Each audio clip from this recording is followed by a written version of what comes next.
Hello YouTube.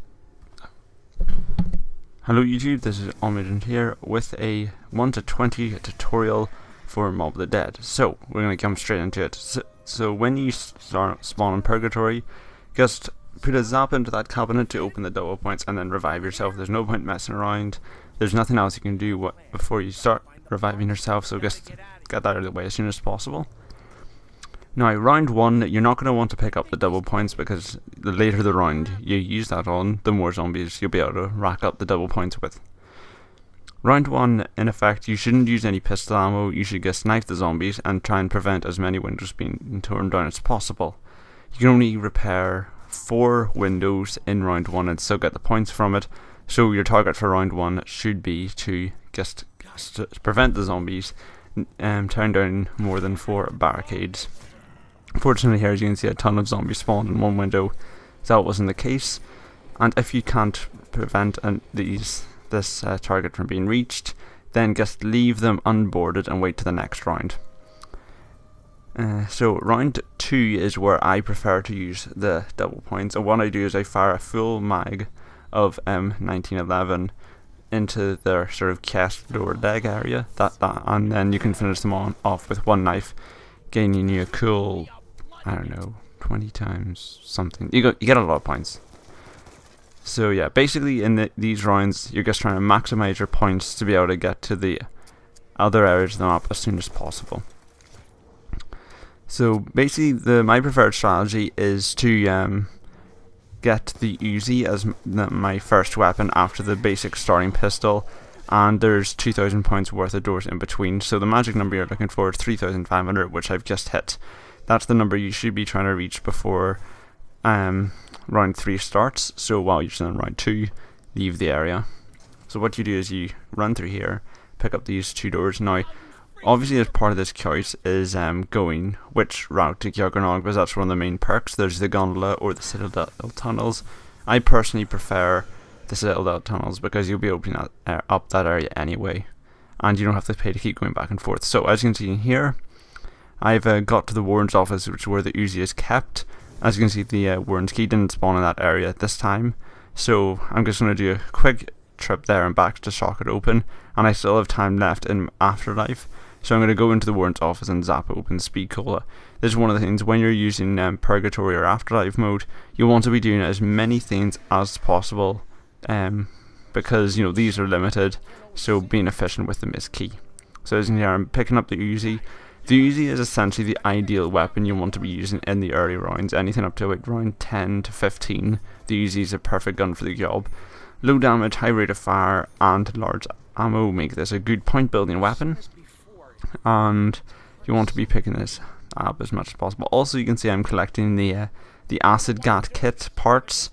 So basically, when you pick these up, you can not have to worry about other stuff later on. Now, as you can see, now that I've got the Uzi and I've got quite a lot of firepower, I'm going to be concentrating on activating the first demon to get the health retriever. The health retriever is a very useful tool in your arsenal against the zombies, and the earlier you activate and feed the demons, the better, because fewer zombies are going to come. They'll be slower, they're fewer numbers, so they're easier to manage. So basically, the ideal one way you want to do it is you want to be killing the zombies slowly and individually, because if you kill a zombie while the demons are queuing on another one, that won't count, which makes it a waste. However, obviously survival must be the first priority, so if you're in danger, don't hesitate in the slightest to kill zombies. As you can see, the Uzi is picking up a good number of points. I've already got 1,000 here. A quick panic there. So yeah, that's another thing. These demons often spawn in areas that are a bit awkward to survive in, especially when you're trying to wait until the last moment. So always be careful and try and keep a safe distance at all times. Also, you'll want to be opening up the areas gradually to use your Afterlifes efficiently. As you can see, this is solo, which means 3 is the maximum number. So if I don't spend 1 by the end of this round, that's effectively 1 gone to waste. So you can see the first demon has spawned, so I can move on. But as I didn't get the warden's key in the area near the warden's office, I'm going to go over here instead.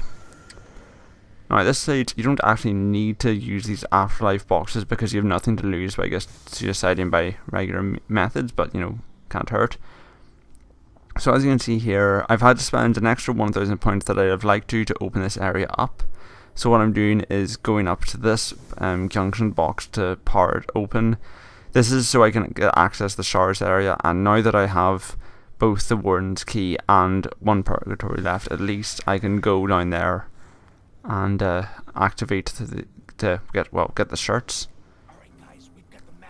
Also, don't forget the Warden's Key. That's actually a quite common mistake that I make when I'm playing zombies, which is I go into, say, Afterlife while I still have to open the gate, or I go to an area and I've forgotten to pick up the Warden's Key. So always try and keep that in your top of your priorities. So enter Afterlife again to go over and activate the washing machine. I'm doing this because this is actually this is about the first part you want to be picking up, for the simple reason that one, you can get to it without having to open any point stores if you end up in that area, as I had to get the Warden's Key in the first place. Two, the fact that it traps you in here and puts zombies with you means that the earlier the round, the better again, because, in the higher rounds it might get a bit hairy. And also, because I've already got one zombie left, it's spawning in more zombies than normally would spawn in the round, which means I have a greater opportunity to collect points. So hopefully I can pick up at least 1,000 points from this section. The double points will make that much easier. And you see, there you go, I've already scored 1,000 points, which means that this trip was at least worthwhile, and there's a lot more zombies still to go. So as you can see, because this is a low round, they're still not moving that far. And so this step was quite easy, so I've already got the uniforms. Now I think I'm on about 2,400 points, so this trip was turned a good profit. And that's what you want to be thinking about, or, in the early zombie rounds, turning as much of a return as possible.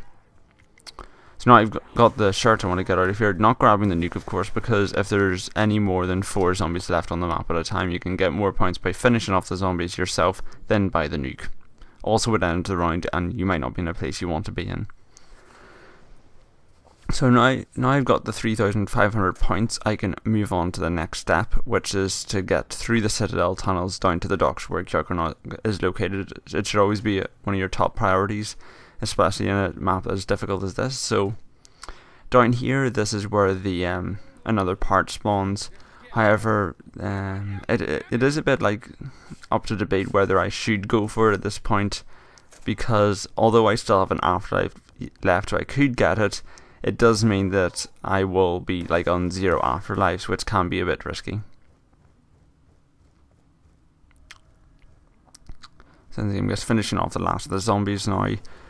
Always try and aim for the head, because you maximize the ammo, for your gun. It takes fewer shots to kill them in the head, and you get more points for it, meaning that you get a better return.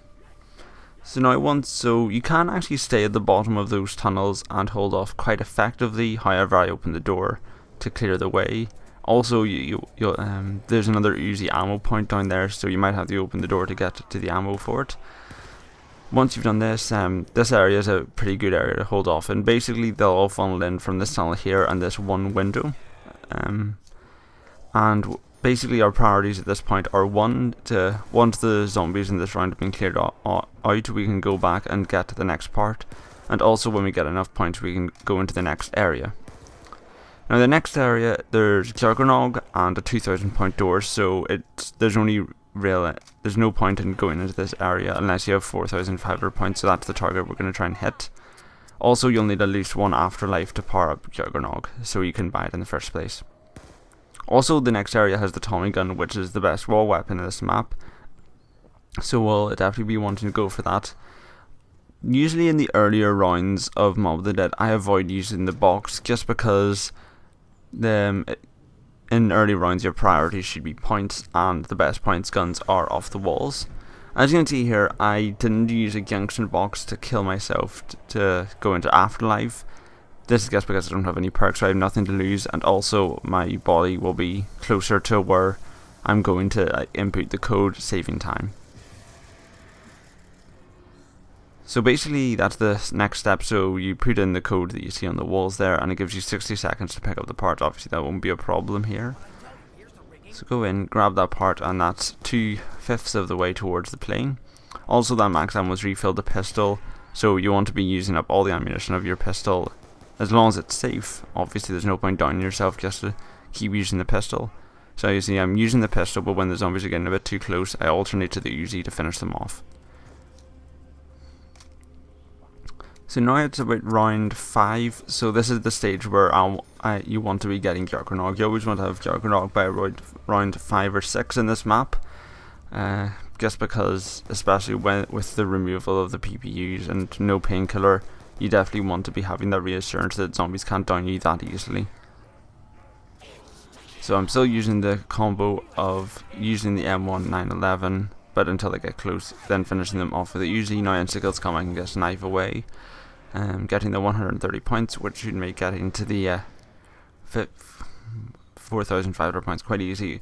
However, the nuke might have dashed that plans because it's obviously it's a very point inefficient way of doing things. But there's enough zombies left that I should be able to get it done.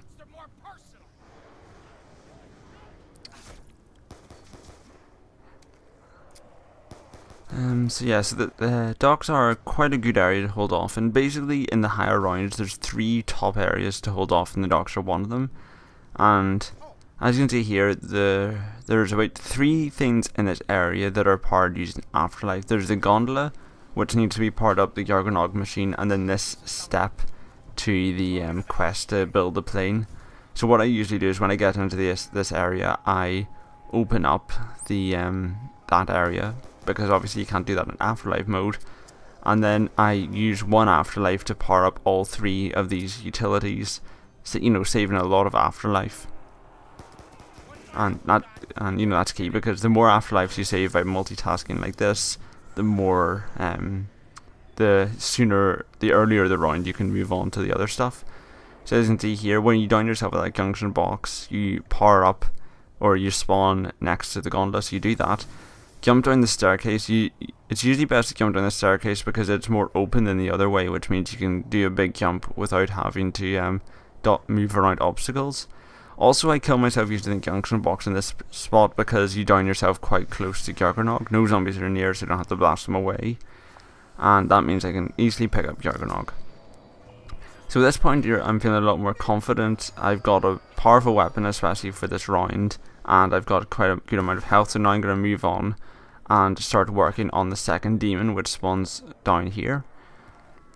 So basically what happens is, because I've got about 5 or 6 zombies left in the round, I can just take time, train them around, and get this demon out of the way with, because this area isn't too good for surviving in normal rounds, because even with the door closed, basically zombies come from one direction, but there's also like a drop down where they can jump down immediately on top of you, which is like the second direction.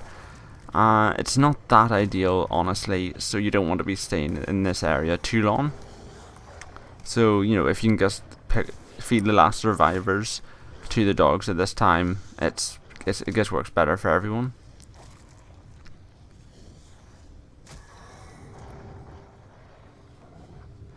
Of course, this does mean that you have to wait for the zombies to get into the area before you kill them, because otherwise they effectively go to waste. It can take some time, but there we go. Now, unfortunately, this isn't enough to actually feed the dogs, so I'm just going to have to stay in this area for a bit. But it should always be your priority to feed the dogs as soon as possible, because especially when in the later rounds, as you'll see with the next one, it can get pretty hairy.